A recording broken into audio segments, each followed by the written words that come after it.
Look at this link, lol. What's the problem with consumerism? Simply put, consumerism is nihilism.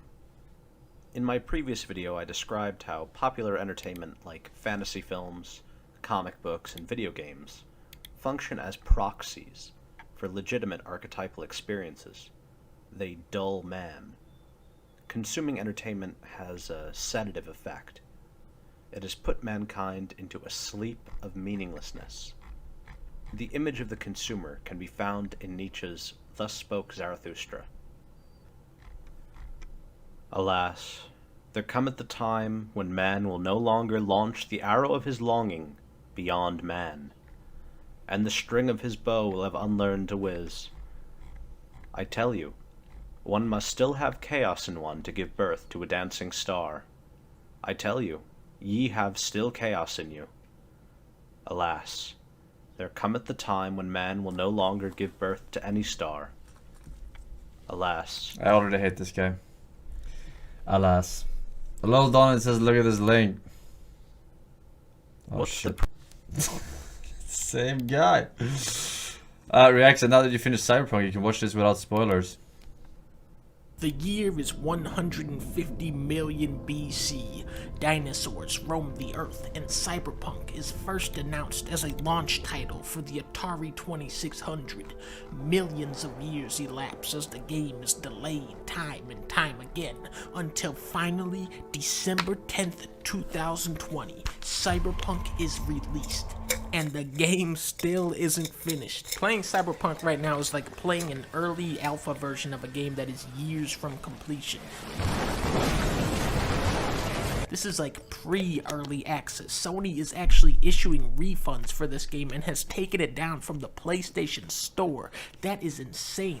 I don't think I've ever seen that happen to a big name release like this. More and more big titles like this are being released in an unfinished state, and it's gotten to the point where gamers are so conditioned to glitches and bugs they don't even notice them anymore. So when I actually hear people that aren't me noticing bugs and glitches, I think, oh shit. This game is fucking broken. That being said, the glitches are very funny. I think a lot of my enjoyment from Cyberpunk actually stemmed from the bugs. I never knew what crazy bullshit would happen next. Everybody just has guns out of nowhere, no matter what they're doing. This dude is stretching with a gun. This dude is lifting dumbbells with the hand he is currently holding a gun with. The hair physics, body animation combined with super detailed environments and lighting. Guns have unique animations. Cars have glossy exteriors and modeled interiors. When Cyberpunk is at its best, it can look very impressive. Unfortunately, Cyberpunk is rarely at its best. You can have all the fancy effects in the world, but the second characters start doing this, the illusion is ruined. Even during cutscenes, you aren't safe from bugs. Look at this lady in the background. What is she sitting on? Did we have a lot of bugs? I don't remember. Nothing. This woman was getting a surgery done on her. I don't think we had that many bugs in our playthrough. This happened. We had some, for sure. By something, they are permanently scared for the rest of the game. Character animations range okay. from super realistic to definitely embarrassingly bugs. bad. Every time someone gets in and out of a car, it looks like but this. not as had much one as mission this. Where the time of day would just instantly like change back and forth. maybe and then you have a handful all of the major performance ones. issues. From what I understand, playing Cyberpunk on a PS4 is like this.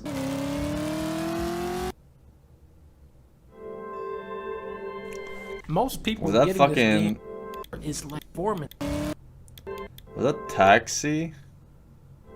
What game is this? Driver is what he called. Yeah. Most people getting this game are playing it on the PS4 or Xbox One, so this is unacceptable. I played this on PC and the frame rate was all over the place.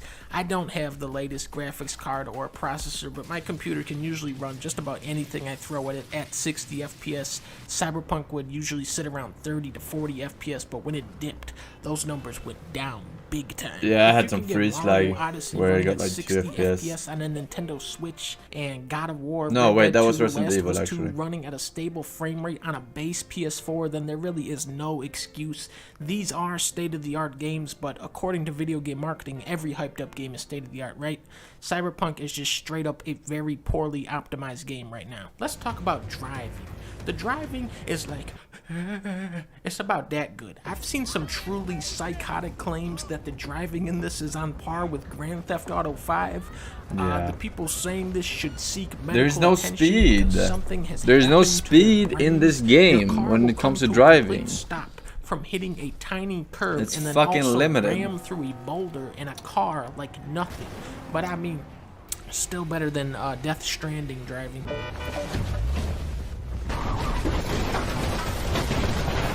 Cyberpunk is set in a truly dystopic vision of the future where OnlyFans became a larger company than Amazon. Night City is full of stunning architecture, neon lights, vending machines, obnoxious ads, and a disproportionate amount of strip clubs and sex shops. It would have been cool to see what a futuristic zoo looks like, or a stadium, or This a universe museum, is the exact or anything other than a store called PP. Then there's the combat.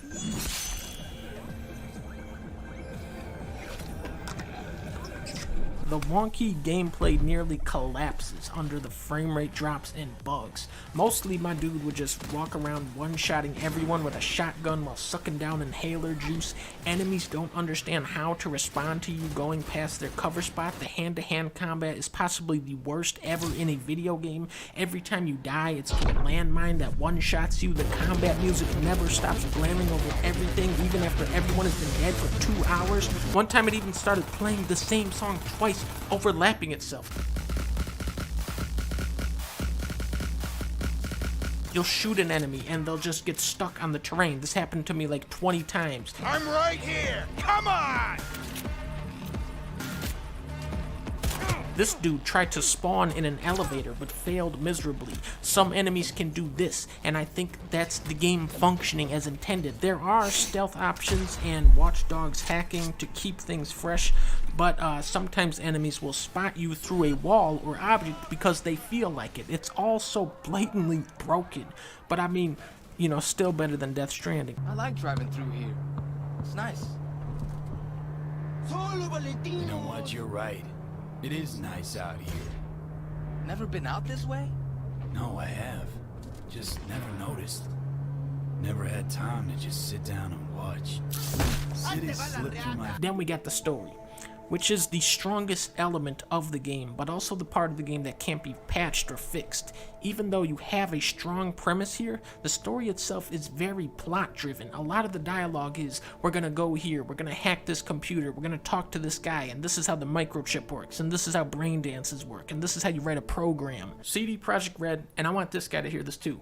Nobody gives a rat's fucking ass about the minute details of fictional technology. That should not be the focal point of dialogue in your game. That should be information found like in a log file that's hidden under a bed somewhere. The story can also feel very disjointed at times. I picked the corpo path where you are a career worker who gets wrapped up in some disturbing corporate espionage. Then some dude snatches your microchip, so you have to quit your job immediately despite being so involved in this insidious plot, and then you instantly become a low-level gangster in a montage, and then one of your first missions as the low-level gangster is to steal a super secret microchip from the most powerful man in the world. On top of that, a dozen different characters are constantly calling you and giving you side missions at the same time you are currently pursuing a side mission from 10 phone calls ago that you forgot the entire premise of now.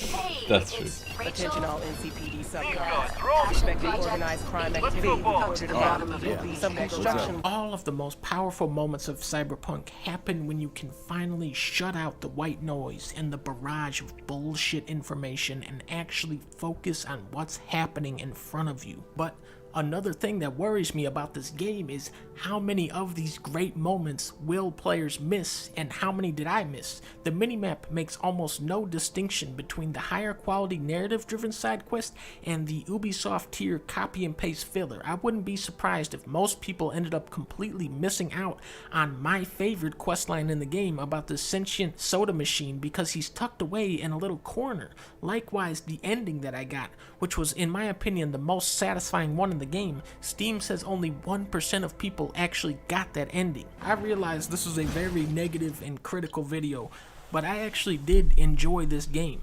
Cyberpunk 2077 is carried by actors and animators, and it's refreshing to absorb those details in first person.